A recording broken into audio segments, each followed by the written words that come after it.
Hi friends, నేను మీ గోవింద్. మీరు చూస్తున్నారు SSR tech in Telugu channel. ఇవాళ వీడియోలో ఏంటంటే మీకు ఆల్రెడీ ప్రీవియస్లో జియో ఎయిర్ ఫైబర్ గురించి అయితే వీడియో అయితే చేయడం జరిగింది, ఇన్స్టాలేషన్ రివ్యూ అనేది. ఈరోజు ఏంటంటే పూర్తి రివ్యూ అయితే చూస్తున్నారు. సో జియో ఎయిర్ ఫైబర్ తీసుకోవచ్చా అండ్ తీసుకుంటే పరిణామాలు ఎలా ఉంటాయి అండ్ నా ఎక్స్పీరియన్స్ మొత్తం కూడా ఇప్పుడు అయితే మీకు అయితే షేర్ చేయడం జరుగుతుంది. వీడియోని అయితే కంటిన్యూగా అయితే వాచ్ చేయండి, అక్కడ కూడా స్కిప్ అయితే చేయొద్దు. సో ఈరోజు అయితే పూర్తి రివ్యూ అయితే ఉంటుంది. సో ఎవరైనా తీసుకుందాం అనుకుంటే ఈ వీడియోని అయితే పూర్తిగా చూడండి. నా అనుభవం అంతా కూడా మీకు అయితే షేర్ అయితే చేసుకుంటాను అనమాట.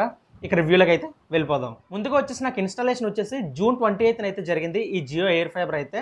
So Jio Air Fiber 28th అయితే జరిగింది కదా. నేను బుక్ చేసింది వచ్చేసి 18th అయితే బుక్ చేశాను, జూన్ 18th. జూన్ 18th నేను బుక్ చేసినందుకు గాను నాకు జూన్ 28th అయితే మనకైతే ఇన్స్టాలేషన్ అయితే కంప్లీట్ అయింది. ఈ మధ్యలో అయితే చాలాసార్లు అయితే వాళ్ళకైతే కనెక్ట్ అవ్వడానికి ట్రై చేశాను, కానీ కనెక్ట్ అవ్వడానికి ఏదైతే నెంబర్ ఇచ్చారో వారికైతే నేను కాల్ చేసినప్పుడు వారైతే ఏమని చెప్పేదంటే జస్ట్ కస్టమర్ కేర్ కనెక్ట్ అవ్వకుండా ఏదైతే బాట్ ఉంటుందో బాట్ మనకి డైరెక్ట్గా మాట్లాడేది. సో ఇన్స్టాలేషన్కి మీకు రెడీ అయ్యాక మీకైతే కాల్ చేస్తామని. సో ఎవ్రీడే నా కాల్స్ అయితే వచ్చేవి ఇన్స్టాలేషన్ సర్వీస్ నుంచి. సో అలాగనే లిఫ్ట్ చేస్తే మనకు వచ్చిన ప్రాబ్లం ఏంటంటే, సో రేపటి షెడ్యూల్ కోసం మీరైతే ఒకటి నొక్కండి లేదా రెండు నొక్కండి అని చెప్పేసి వచ్చేది. సో అలా చూసి నేనైతే నా ఎక్స్పీరియన్స్తో చెప్తున్నాను. 10 మెయిల్స్ అయితే పెట్టాను, దగ్గర 10-20 మెయిల్ పెట్టిన తర్వాత వాళ్ళు రెస్పాండ్ అవుతారు. సో రెస్పాండ్ ఎప్పుడు అయ్యారంటే 28th అయితే రెస్పాండ్ అయితే అయ్యారు. అంటే ఇన్స్టాలేషన్ మనకి చేయడానికి 10 days అయితే టైం పట్టింది. ఇది విలేజెస్లో కాబట్టి 15 days కూడా టైం అయితే పట్టచ్చు. సో ఫస్ట్ బ్యాడ్ ఏదైనా ఉందంటే జియో ఎయిర్ ఫైబర్లో ఇన్స్టాలేషన్ సర్వీస్ అనమాట. చాలా అంటే చాలా లేట్ అండ్ పూర్ అనమాట. సో అందులో కూడా నాకు చేదనుభవం ఏంటంటే, ఎవరైతే ఇంజనీర్ వచ్చాడో ఇంజనీర్ అనేది మనకి యాక్చువల్గా చెప్పింది ఏంటంటే, యాక్చువల్గా మనం ఆల్రెడీ అమౌంట్ పే చేసాం కదా. సో ఫ్రీ ట్రయల్ అని చెప్పారు, 1111 రూపాయలు అయితే పే చేసాం. సో 1111 రూపాయలకి మనకు ఆల్మోస్ట్ ఏదైతే ఇండోర్ యూనిట్ ఏదైతే వైఫై రూటర్ ఉందో వైఫై రూటర్ ఫ్రీగా ఇవ్వాలి, సెటప్ బాక్స్ అయితే ఇవ్వాలి 4Kది, అలాగే పైన ఏదైతే అవుట్డోర్ యూనిట్ ఉందో సో అది కూడా ఇవ్వాలి. సో ఇవన్నీ ఇచ్చారు. సో వైర్ ఏదైతే ఉందో వైర్ మాత్రం 10 meters మాత్రమే ఫ్రీ అని చెప్పారు. సో 10 meters ఎందుకు ఫ్రీ అవుతుంది అని చెప్పేసి వాళ్ళ కస్టమర్ కేర్ కాల్ చేయమంటే వాళ్ళైతే ఎట్టి పరిస్థితుల్లో అయితే కాల్ అయితే చేయలేదు, వల్గర్గా మాట్లాడారు.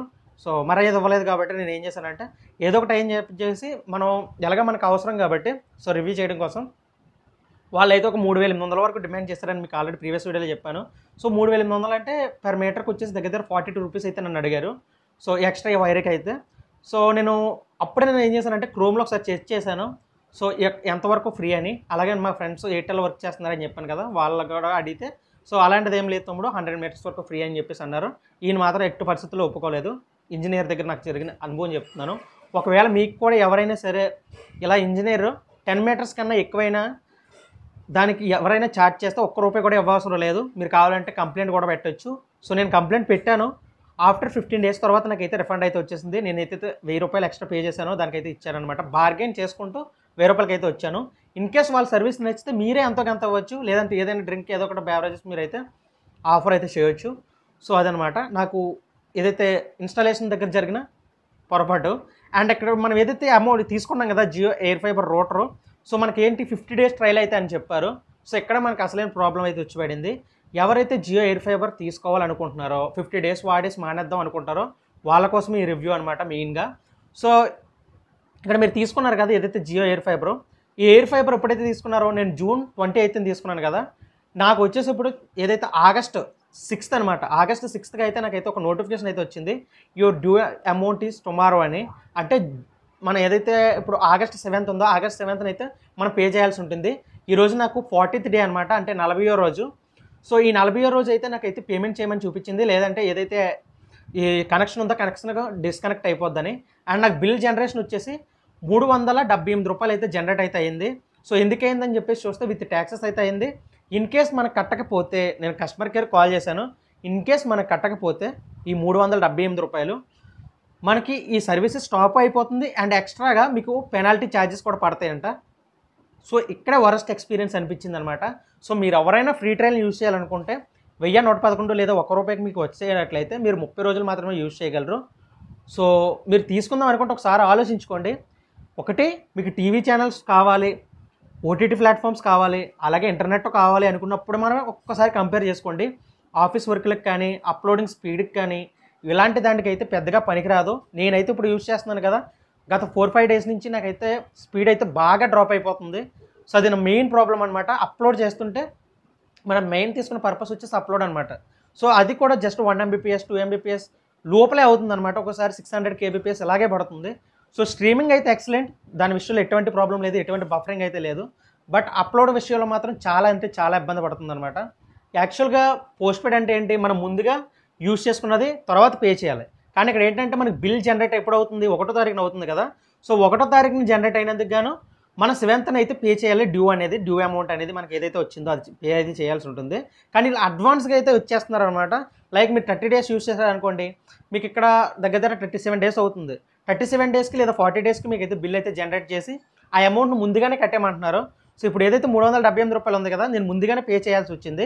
ఇన్ కేస్ నేను స్టాప్ చేయాలనుకున్నా, ఇప్పటికప్పుడే 50 days కంప్లీట్ అవ్వలేదు, నేను ఇప్పటికప్పుడే ఆపేద్దాం అనుకుంటున్నాను, కానీ ఆపడానికి అయితే అవ్వదన్నమాట.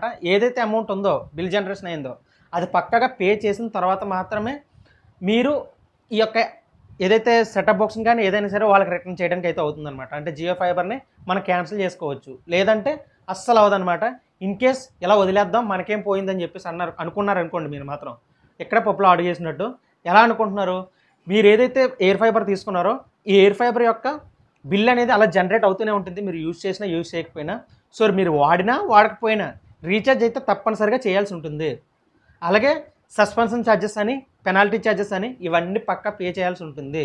సో తీసుకునే ముందు ఒకసారి ఆలోచించండి, అనవసరంగా దీని యొక్క ఉచ్చులు అయితే పడవద్దు. సో మీకు ఇంకా బెటర్గా ఎయిర్టెల్ ఆఫర్ చేస్తుంది, యాక్ట్ ఫైబర్ ఆఫర్ చేస్తుంది, అండ్ అదర్ మీకు చాలా అయితే ఫైబర్స్ అయితే ఉంటాయి, ఆప్టికల్ ఫైబర్స్. సో మీరు దగ్గర అయితే చూసుకోండి, జియో ఎయిర్ ఫైబర్ కన్నా మీరు అదరే కన్వర్ట్ చేసుకుని అంటే కంపేర్ చేసుకొని చూసుకోండి. మీకు మెయిన్గా ఓటీటీ ప్లాట్ఫామ్స్ అండ్ ఏదైతే ఛానల్స్ ఉన్నాయో ఇవే కంపల్సరీ, అండ్ మీకు డౌన్లోడ్ అయితే చాలు, కొంచెం ఫాస్ట్గా స్ట్రీమ్ అయితే చాలు అనుకుంటేనే ఇదైతే తీసుకోండి. ప్లాన్ అయితే మీకు తగ్గట్టుగా అయితే 599 ప్లస్ GST అనమాట. టోటల్ అంటే మనకి 30 Mbpsది 707 రూపాయలు అయితే పడుతుంది ప్రతి నెల. ఇంకొక విషయం మీకు ఆల్రెడీ చెప్పాను కదా ఇప్పుడు. సో ఒకవేళ మీరు తీసుకుందాం అనుకుంటే ఫ్రీ ట్రైలే యూజ్ చేద్దాం అనుకుంటే 30 days మాత్రమే ఫ్రీగా యూజ్ చేయగలరు. అది మాత్రం గుర్తుపెట్టుకోండి, 30 to 40 days మాత్రం ఫ్రీగా అయితే యూజ్ చేయగలరు. ఈ మధ్యలో మీరు క్యాన్సిల్ చేసినా కానీ వాళ్ళు త్వరగా క్యాన్సిల్ చేయకపోతే బిల్ ఇన్ కేస్ జనరేట్ అయిందా మీరు మాత్రం పక్కా పే చేయాల్సి ఉంటుంది, అది మాత్రం గుర్తుపెట్టుకోండి.